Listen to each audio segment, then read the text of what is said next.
The last chance for the Conservative Party to change direction from certain election defeat comes in a few days' time after the local elections on May the 2nd.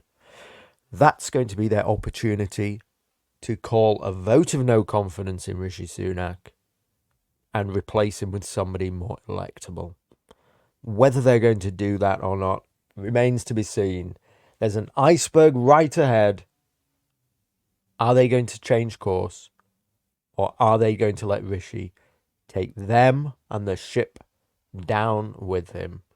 That's the question everybody wants to know the answer to. Just tell us, almost get out of the way. With those polling numbers, can you understand why there's sort of growing rumours and speculation and briefing in Westminster that your political enemies within the Tory party might move against you after the May local election? So, Harry, look, obviously, that's your job. You're a political journalist. You spend your time in Westminster. And if I'm being totally candid with you, that's not where I'm focused, right? I'm out and about across the country.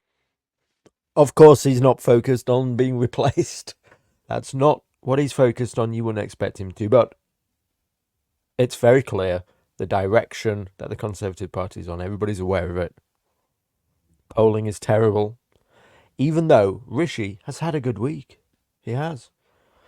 He's been out there hitting all the Conservative talking points. He was on Trevor Phillips this morning, and it was a good interview. Prime Minister, sometime in the next 9 months, you'll face the electorate for the first time as leader of your party. What makes you a winner? Delivering for the British people. You know, I got this job. We'd been through a lot as a country. We'd had the pandemic, and just as we were recovering from the pandemic, the war in Ukraine drove up everyone's energy bills, grappling with inflation, and it was a really tough time for everyone. So this was a good showing, but it's too little, too late.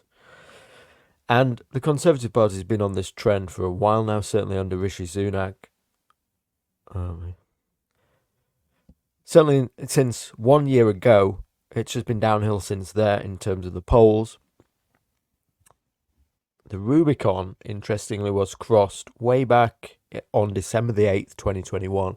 That was the last time the Conservative Party polled above Labour. And you might be asking, what happened on that date? Out of interest, well, we can go and look at the COVID timeline and see that on December the 8th was when Plan B measures due to the Omicron variant were announced. Face coverings came back in. People were told to work from home again. Everybody had had enough.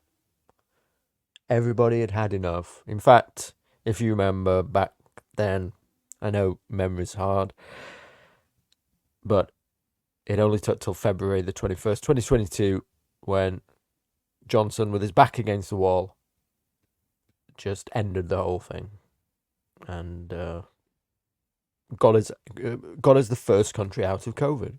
But that was when the polls diverged for the first time. They weren't irrecoverable up until, whatever you might think of him, up until Boris Johnson resigned on June the 9th, 2022. Then we had the long period of the internal Tory party election, Liz Truss becoming Prime Minister, that disastrous term. Rishi Sunak becomes Prime Minister, briefly pulls it back.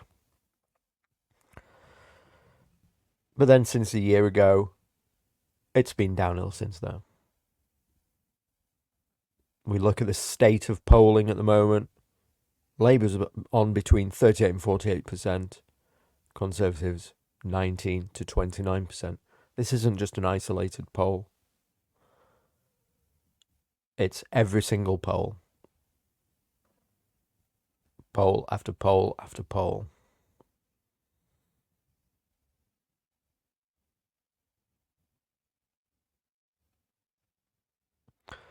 So things are looking bad for the Conservative Party, without a doubt.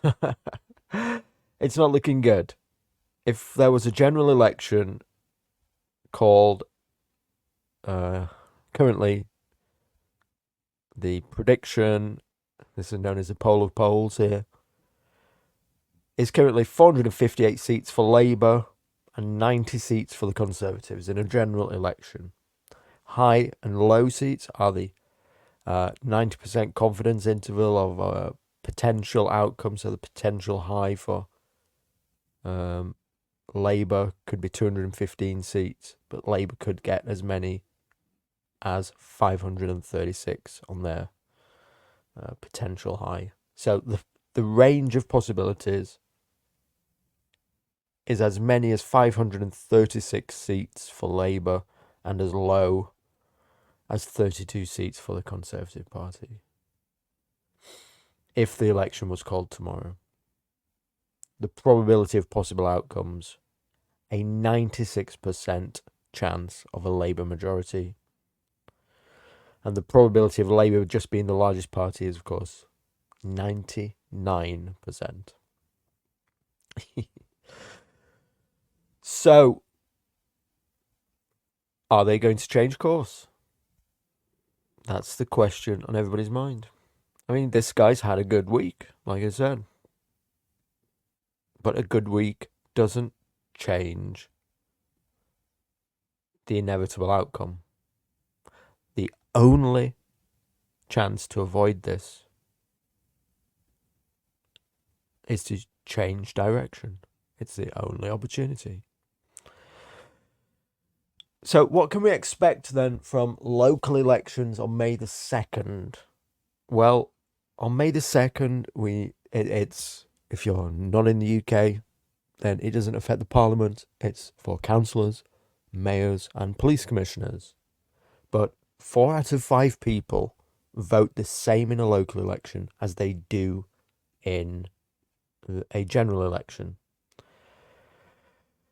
So the potential benchmarks we should be looking for then to indicate just how badly the Conservatives are performing. A disaster would be 500 losses of council seats, okay? Expected are around 250 losses. This is in line with expectation and where the polls are, is that the Conservatives will lose about 250 seats. 100 losses would be a successful damage limitation exercise on May the 2nd.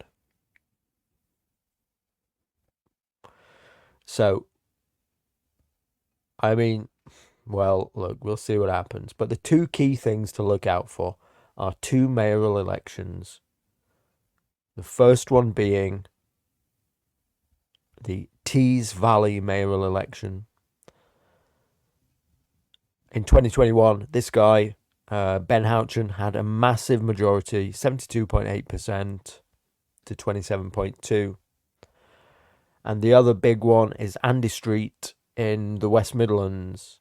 He had around a 10 percentage point majority.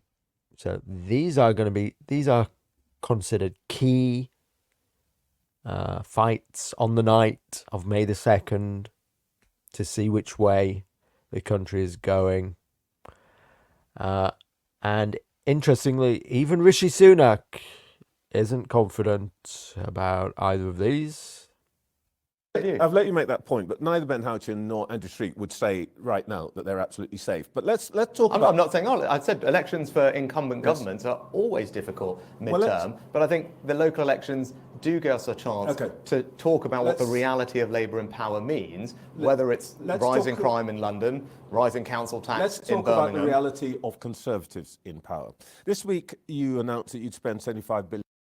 So let's look at the polling then in these two mayoral elections. So first up, in the West Midlands, let's look at this one. This one was the closest one. This was the 10 percentage points one, if you recall, in the West Midlands between Andy Street and Liam Byrne in May 2021. And current polling is suggesting a 43% lead to 37% for Labour. So it's looking like Labour's going to take that one. Now, what about Tees Valley with the massive majority, as you recall here? Conservatives are very proud of Ben Houchen up there in Tees Valley. Well, we have the latest polling here, and it's neck and neck. So if they lose this massive majority here, then yeah, that's going to be in the realm of disaster scenario, effectively, for the Conservative Party.